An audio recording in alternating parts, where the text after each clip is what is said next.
గోదావరి నదిని ఎక్కడైతే కాళేశ్వరం దగ్గర నీళ్ళు ఎక్కడైతే ఉన్నాయో వాటిని ఒడిసి పట్టి ఒక్కొక్క రోజు ఒకటి కాదు రెండు కాదు రెండు కాదు 3 టీఎంసీల నీళ్లు 3 టీఎంసీలు అంటే మీ అందరికీ అందాజ కోసం చెప్తున్నా.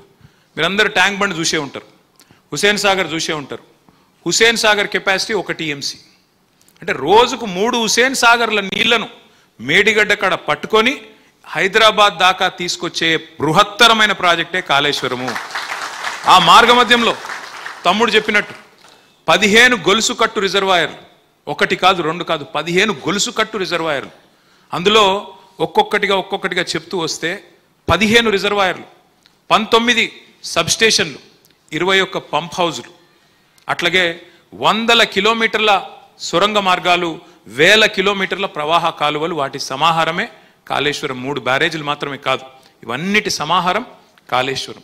అంటే ఎక్కడ 80 మీటర్ల కాడ నీళ్లను ఎత్తి 3 హుసేన్ సాగర్లు ఒక్క రోజుకు 3 టీఎంసీ నీళ్లు, 3 హుసేన్ సాగర్లలో పట్టే నీళ్లు ఒక్క రోజుకు ఎత్తి వాటిని దశల వారీగా తీసుకుంటూ వచ్చి 80 మీటర్ల నుంచి తీసుకొచ్చి మేడిగడ్డ నుంచి అన్నారం నుంచి సుందిల్ల నుంచి మన ఎల్లంపల్లి నుంచి మరి మిడ్మానేరు నుంచి ఒక పాయ మల్కపేట రిజర్వాయర్ అని ఉంటుంది మా వేములవాడ నియోజకవర్గానికి, ఇంకొక పాయ మనకిటు అన్నపూర్ణ తర్వాత రంగనాయక సాగర్ తర్వాత మల్లన్న సాగర్ తర్వాత కొండపోచమ్మ సాగర్. ఇక్కడ ఒక ముఖ్యమైన పాయింట్, కొండపోచమ్మ సాగర్ ఉన్నది 618 మీటర్ల మీద, హైదరాబాద్ ఉన్నది 535 మీటర్ల మీద.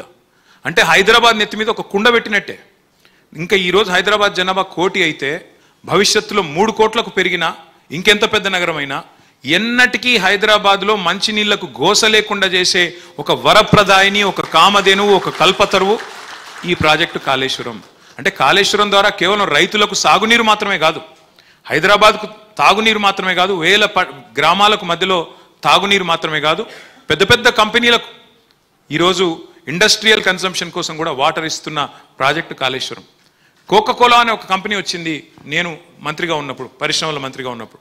వాళ్ళు అడిగింది ఒకటే, మేము ప్లాంట్ పెడతాం, 2,500 కోట్ల పెట్టుబడి పెడతాం, కానీ మాకు నీళ్లు కావాలి, మరి నీళ్లు సమృద్ధికి ఇస్తారా? తెలంగాణ కరువు ప్రాంతం అంటారు కదా, నీళ్లు ఉన్నాయా మీ కాడ అని అడిగాను. ఉన్నాయి, బరాబర్ ఇస్తాం, నీకు ఎంత కావాలంటే అంత ఇస్తాం అని నేను చెప్పే నాకు ధైర్యం ఇచ్చిన ప్రాజెక్ట్ ఏది? కాళేశ్వరం ప్రాజెక్టు. అందుకే ఇవాళ కోకాకోలా ప్రాజెక్టు మన సిద్దిపేట జిల్లాలో పెట్టినారు. అక్కడి నుంచి ఇలా బ్రహ్మాండంగా మొన్ననే రేవంత్ రెడ్డి గారు పోయి రిబ్బన్ కూడా కట్ చేసి వచ్చినట్టున్నారు. పోయి మనం తెచ్చిన ప్రాజెక్టులన్నిటికీ రిబ్బన్లు కట్ చేయడం తప్ప, మనం వేసిన ఫ్లైఓవర్లకు సున్నాలు పూసుడు తప్ప చేసింది అయితే కొత్తగా ఒక్క పని కూడా లేదు వాస్తవానికి.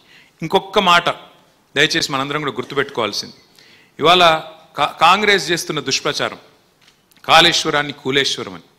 100 భాగాలు ఉన్న ఒక ప్రాజెక్టులో ఒక్క బ్యారేజీలో, ఆ బ్యారేజీలో ఉండే 85 పిల్లర్లలో 2 పిల్లర్లు కుంగితే పడిపోలేదు, కుంగినాయి అంతే. కుంగితే కొట్టుకపోయింది, కాళేశ్వరం కూలేశ్వరం అయిపోయింది అని చిల్లర మాటలు మాట్లాడేటోళ్లకు మనం గుర్తు చేయాల్సింది ఒకటే, ఎంత నోటికి హద్దు అదుపు లేకుండా 1,00,000 కోట్లు కొట్టుకుపోయినాయి అంటాడు ఒక ఆయన ముఖ్యమంత్రి గారు. కానీ ముఖ్యమంత్రి గారు మామగారు చెప్తున్నారు, పిల్లనిచ్చిన మామ పద్మారెడ్డి గారు, అయ్యా 93,760 కోట్లు ఖర్చైన ప్రాజెక్టులో ఇన్ని భాగాలుంటే మీరు దాన్ని 1,00,000 కోట్ల కుంభకోణం అంటే ఇది రాజకీయపరమైన ఆరోపణ కాకపోతే మరేంది అంటే కూడా స్పందన రాదు. వాస్తవం ఏంది?